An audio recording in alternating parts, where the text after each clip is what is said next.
আসসালামাইকুম, আশা করি সবাই ভালো আছেন। একটা অ্যালার্মিং এবং দুশ্চিন্তার বিষয় নিয়ে একটু কথা বলতে বাধ্য হলাম। ইদানিং সোশ্যাল মিডিয়াতে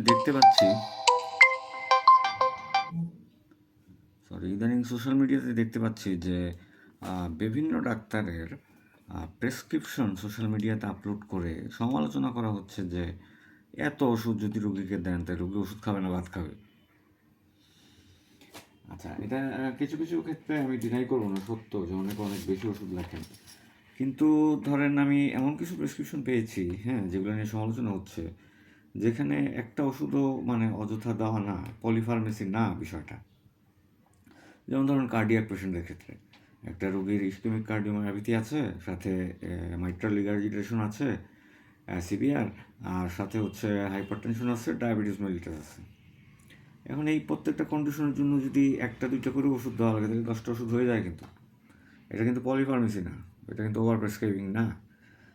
বা ধরেন মেটাবলিক সিন্ড্রোমের ক্ষেত্রে একটা রোগীর ডায়াবেটিস আছে, প্রেশার আছে, ডিসলিপিডেমিয়া আছে, ফ্যাটি লিভার আছে, হাইপোথাইরয়েডিজম আছে, তো সেখানে তো 7, 8, 9, 10টা ওষুধ আসবেই। আমাদের চিকিৎসা বিজ্ঞান তো এত উন্নত হয় নাই যে আমরা এই জেনেটিক লেভেলে হচ্ছে যে জেনেটিক ম্যানিপুলেশনের মাধ্যমে হচ্ছে চিকিৎসা করবো। আমাদের অ্যালোপ্যাথিক মেডিসিন এখনও ওষুধ খাওয়ার মাধ্যমে সুস্থ হওয়ার দিকে প্রবণতা বেশি। এখন এরপর আমি একটু যখন ঘাঁটতে গেলাম যে এই কাজগুলো কারা করতেছে, এখন একজন ডাক্তার তো, এমবিবিএস ডাক্তার তো বুঝবেই যে অতিরিক্ত ওষুধ না বুঝে লেগছে নাকি ঠিকই আছে ওষুধ দেওয়া, বিশেষ করে কার্ডিয়াক এবং মাল্টিপল কোমরবিড পেশেন্টের ক্ষেত্রে।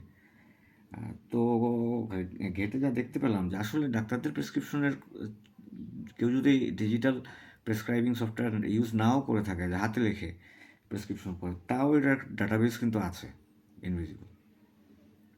কীভাবে জানেন? আপনার প্রেসক্রিপশন আপনার চেম্বার থেকে বের হওয়ার পরে এটার ছবি তোলা হয় রোগীর কাছ থেকে নিয়ে, এবং সঙ্গত কারণে ছবি তোলা হয়। এখানে অনেক আনহোলি নেক্সাস জড়িত আছে, আমি ডাক্তারদের পক্ষও নিব না, আবার ডাক্তারদেরকে দোষারোপও করব না। ফার্মাসিউটিক্যাল কোম্পানির লোকজন এই ছবিগুলো তুলে এবং তাদের কাছে এই ডাটাবেস থাকে প্রত্যেক ডাক্তারের হাতে লেখা প্রেসক্রিপশনের। আপনি যদি ডিজিটাল সফটওয়্যার ইউজ নাও করেন, তাও আপনার ডাটাবেসে আছে আপনি কী ওষুধ লিখেছেন, কোন কোম্পানিটা লিখেছেন, কী প্যাটার্নে আপনি ওষুধ প্রেসক্রাইবিং করেন, এগুলো তারা অ্যানালাইসিস করে, মার্কেট অ্যানালাইসিস করে। আনহোলি নেক্সাসের ব্যাপারে যদি যাই, অনেকের সাথে অনেকের একটা ডিল থাকে, লেনদেনের ব্যাপার থাকে। কিন্তু এই যে এরা এখন একটা নতুন পায়তারা শুরু করছে যে অনেক ভালো ডাক্তার, শর্ট ডাক্তার এবং র্যাশনাল ক্লিনিশিয়ানের প্রেসক্রিপশন আপলোড দিয়ে ফেসবুকে হচ্ছে এটা নিয়ে সমালোচনা করতেছে যে পলিফার্মেসি করছে, বেশি ওষুধ লিখছে। আমি তো অনেক প্রেসক্রিপশনের ক্ষেত্রে একটা ওষুধ হচ্ছে অযথা দেওয়ার না। আমি যে প্রথমে যে কেসটার কথা বললাম যে একটা রোগীর ইসকেমিক কার্ডিওমায়োপ্যাথি, এখানে 2টা ওষুধ লাগেই, একটা ক্লোপিডেস অথবা ইকোস্প্রিন প্লাস অথবা যে কোনোটা আপনার যেটা পছন্দ, এবং সাথে হচ্ছে একটা স্ট্যাটিন। এটা গেল।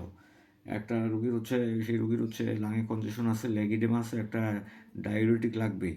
তারপরে তার একটা লং টার্ম মরবিডিটি, মর্টালিটি এবং রেট অফ হসপিটালাইজেশন কমানোর জন্য এবং রিমডেলিং প্রিভেন্ট করার জন্য একটা এসি ইনহিবিটর অথবা এআরবি এবং বিটা ব্লকার অ্যাড করতেই হবে, হ্যাঁ।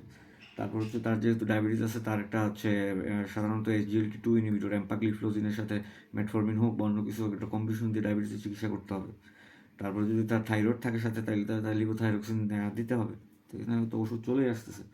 সাথে হচ্ছে কি তার যেহেতু ইকোস্প্রিন কপিটোপিল দেওয়া হয়, একটা প্রোটন পাম্প ইনহিবিটর বা গ্যাস্ট্রিক প্রোটেকশন তো দিতে হবে, তো অনেক ওষুধ তো চলেই আসে এবং সবগুলো ওষুধ যুক্তিসঙ্গত, অযৌক্তিক তো একটাও না।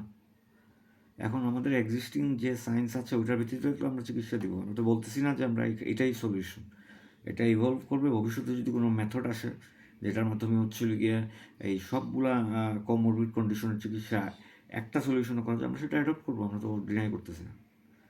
কিন্তু এখানে ডাক্তারদের এক ধরনের ব্ল্যাকমেইলিং করতেছে এই ফার্মাসিউটিক্যাল কোম্পানির লোকজন।